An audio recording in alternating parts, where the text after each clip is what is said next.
Hey guys, today we're going to do hopefully a quick, simple tutorial. We're going to work on two of these shapes today, and I'm going to show you how blocking in can help describe form.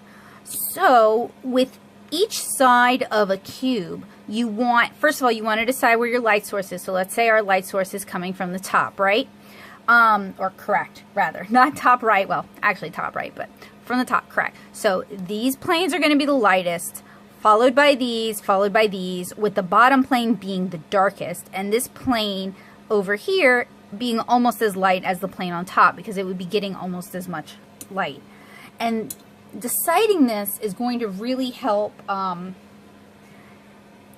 avoid muddiness and help you better delineate forms. So I'm using my Holbein set that I just reviewed. I want to pick a color that is going to be able to give me enough color, range of color that we can do this successfully. So I'm grabbing a purple, and when I do this, I usually do it in layers. So rather than like leaving the sides unpainted and then coming in and painting them darker, I will paint the whole box. We'll start with this one, and then let each layer dry and then paint over it, and that helps me with color consistency. And I'm going to grab a different color for this box over here. I'm going to grab, I want something that's going to have color variation. We'll grab that weird indigo, mix it up over here.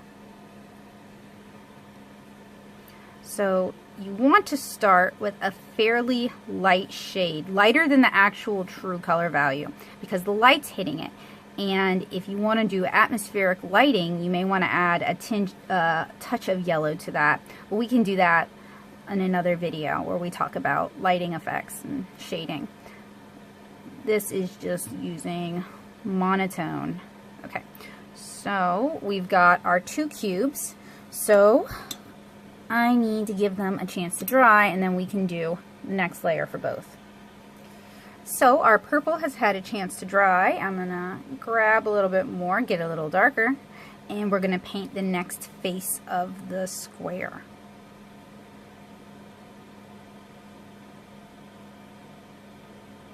And don't worry if you don't 100% get what I'm explaining in this video. I have some follow-up videos to cover this in more depth, and I have a blog post coming up about this. I just wanted to demonstrate it in a really simple way. But already you can see we're getting an illusion of lighting and depth just from the contrast between the two faces of the cube. So this one is still drying. In fact, my fingerprints left a mark on it. That's okay.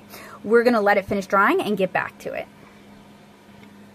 Alright, so our gray, or rather indigo, cube is a little drier, so I'm going to grab a little bit more. I still want to leave myself room to get even darker, to get mass tone. So let's see, sun or the light is coming from this direction. That would be that means this is the darkest face. This is the second to darkest face for what we can see. The bottom would be the darkest of all, of course, but we can't see it. Okay, so we've got our next layer of paint, and I want to, even though this is working in my favor, I want to absorb it since it doesn't suit this demonstration. Alright, and then give that a chance to dry as well. And I apologize, the lighting makes it seem black. It is not. Okay, so it's time for our final and darkest layer. We're doing the side that is getting almost the least amount of light if we discount the bottom.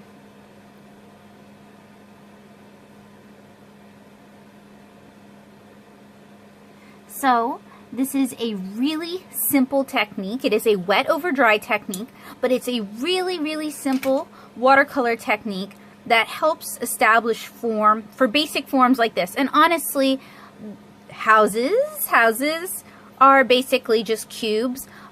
Most objects are made up of either a cube, a sphere, a cone, or cylinder. There are some more amorphous organic shapes, and we can talk about that later on. That's going to be a lot of the figure painting kind of stuff.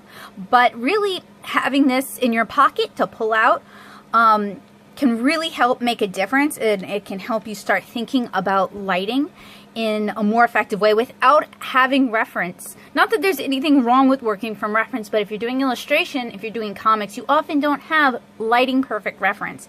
So understanding it a little bit can really go a long way. So thank you guys so much for watching this quick tutorial. I hope to see you guys again really soon when we're working on some more of it. And I hope you guys have a great day. If you're looking for more watercolor tutorials, please check out my watercolor basics series here on the channel and over at natosoup.blogspot.com. Bye guys!